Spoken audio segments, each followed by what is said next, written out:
سرگزشت ایک کمسن سپاہی سالار کی،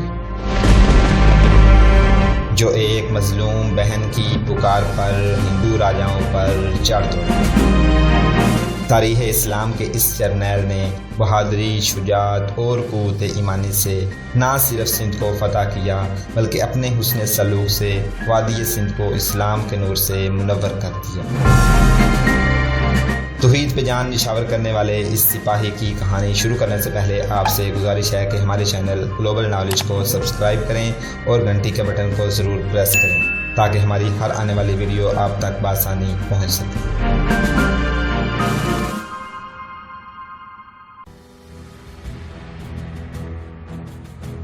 محرم الحرام 93 ہجری جب محمد بن قاسم کی عمر 18 سال تھی، وہ ران کچھ کے ایک قلعے اشبہار تک پہنچ چکا تھا۔ یہ ایک مضبوط قلعہ تھا۔ اسلامی فوج نے اسے محاصرے میں لے لیا۔ اس قلعے کا خود مختار حاکم دسائیوں تھا۔ اس نے ارد گرد کے دیہات کے لوگوں کو بھی مسلمانوں کے خلاف لڑنے کے لیے قلعے میں اکٹھا کر لیا تھا۔ ان میں برچھی نشانے پر پھینکنے کے ماہر اور تیر انداز بھی تھے اور تلوار کے دنی بھی۔ محمد بن قاسم نے اعلان کرایا کہ قلعہ ہمارے حوالے کر دو گے تو امان میں رہو گے، اگر ہم نے قلعہ خود سر کر لیا تو تم سب کا انجام بہت برا ہوگا۔ آگے آؤ۔ قلعے کی دیوار کے اوپر سے آواز آئی، قلعہ خود سر کرو۔ قلعے کی دیوار پر تیر اندازوں کی دیوار کھڑی تھی۔ یہ لوگ مسلمانوں کا مذاق اڑا رہے تھے۔ محمد بن قاسم نے اپنے تیر اندازوں کو آگے کیا تو دونوں طرف سے تیروں کا تبادلہ شروع ہو گیا۔ تیروں کے سائے میں مسلمانوں کا ایک جیش دروازہ توڑنے کے لیے آگے بڑھا تو دیوار کے اوپر سے برچیاں آنے لگیں۔ 3 مسلمان بری طرح زخمی ہو کر پیچھے ہٹ آئے۔ مسلمانوں نے دیوار تک پہنچنے کی کوشش بار بار کی۔ ان کا مقصد یہ تھا کہ دیوار تک پہنچ جائیں تو سرنگ کھود لیں گے، لیکن اوپر سے آنے والی برچیاں اور تیروں کی بچھاڑیں انہیں دیوار تک نہیں پہنچنے دیتی تھیں۔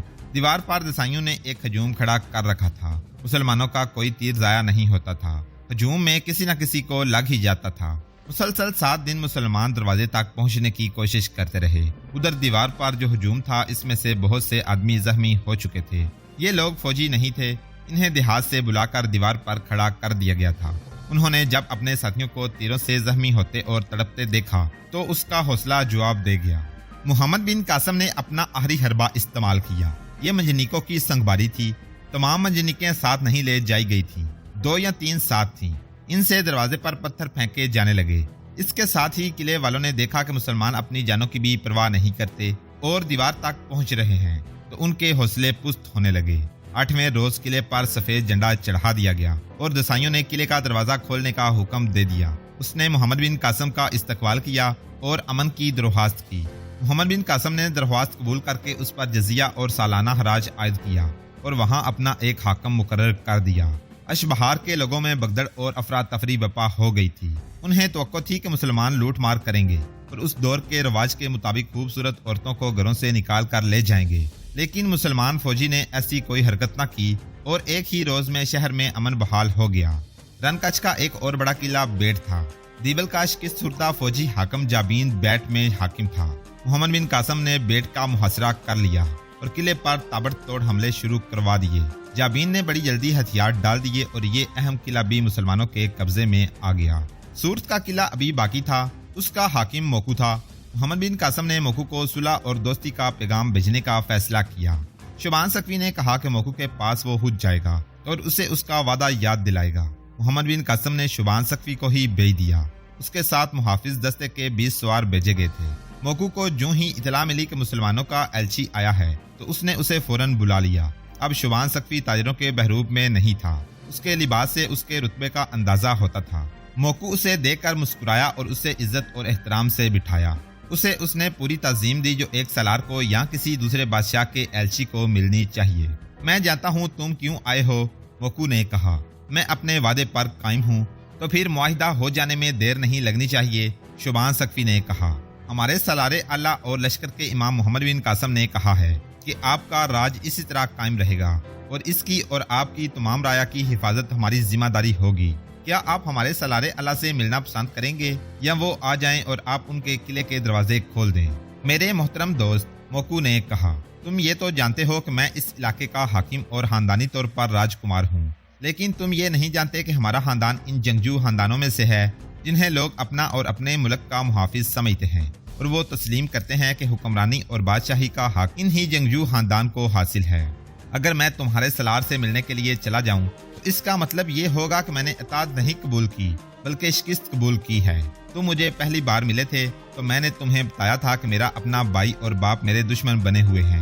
ہماری دشمنی ایسی نہیں کہ ہم آپس میں لڑ پڑیں، لیکن وہ دونوں کہتے ہیں کہ میں اپنے خاندان کے لیے بدنامی کا باعث بنتا ہوں، لیکن وہ دونوں تو ہتھیار ڈال چکے ہیں، شوبان ثقفی نے کہا۔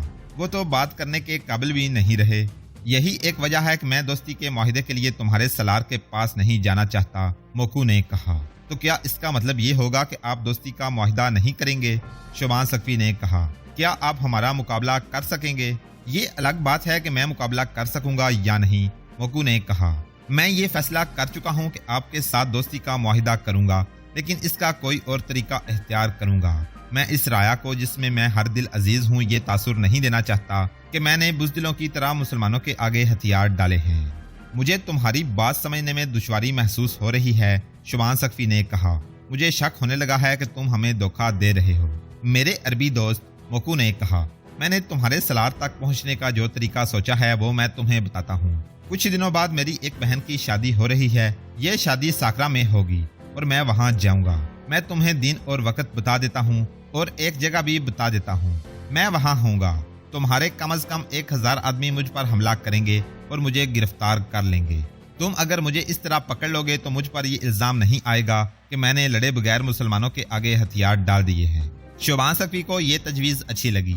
موکو نے اسے ایک راستہ سمجھایا جو ساکرا کی طرف جاتا تھا اور ایک ایسی جگہ بتائی جہاں زمین کٹی پھٹی تھی، ٹیلے اور ٹیکریاں بھی تھیں اور یہ زمین ہر لحاظ سے گاٹ لگانے کے قابل تھی۔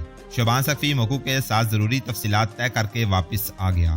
وہ قلعے سے نکل گیا تو موکو نے اپنے فوجی کمانڈروں کو بلایا۔ تم جانتے ہو کہ راجہ دسائیوں نے مسلمانوں کے آگے ہتھیار ڈال کر ان کی اطاعت قبول کر لی ہے، موکو نے ان سب سے کہا۔ مسلمانوں نے مجھے بھی اور ہم سب کو بھی میرے باپ کی طرح بزدل سمجھ لیا ہے۔ تم نے دیکھا ہے کہ ابھی ابھی مسلمان فوجی کے سالار کا ایلچی میرے پاس آیا تھا۔ وہ یہ پیغام لے کر آیا تھا کہ ہم بغیر لڑے ان کی اطاعت قبول کر لیں۔ میں نے اس ایلچی کو دھتکار کر رخصت کر دیا ہے، اسے زندہ نہیں جانے دینا تھا، ایک کمانڈر نے کہا۔ وہ ہماری عزت کو للکارنے آیا تھا۔ ہاں مہاراج، ایک دو اور نے کہا۔ اس کا سر کاٹ کر اس کے سالار کی طرف بھیج دینا تھا۔ میں نے ایسے ہی سوچا تھا، موکو نے کہا، لیکن یہ بزدلوں کی حرکت ہے۔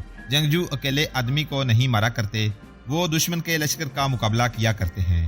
تمام لوگوں سے کہہ دو کہ میں نے دشمن کی اطاعت قبول کرنے سے انکار کر دیا ہے۔ لوگوں سے کہو کہ لڑائی کے لیے تیار رہیں۔ میں 2 روز بعد اپنی بہن کی شادی پر ساکرا جا رہا ہوں۔ اس شادی پر تم سب کو جانا تھا، لیکن تمہارا یہاں رہنا زیادہ ضروری ہے، کیونکہ خطرہ ہے کہ دشمن میری غیر حاضری میں حملہ کر سکتا ہے۔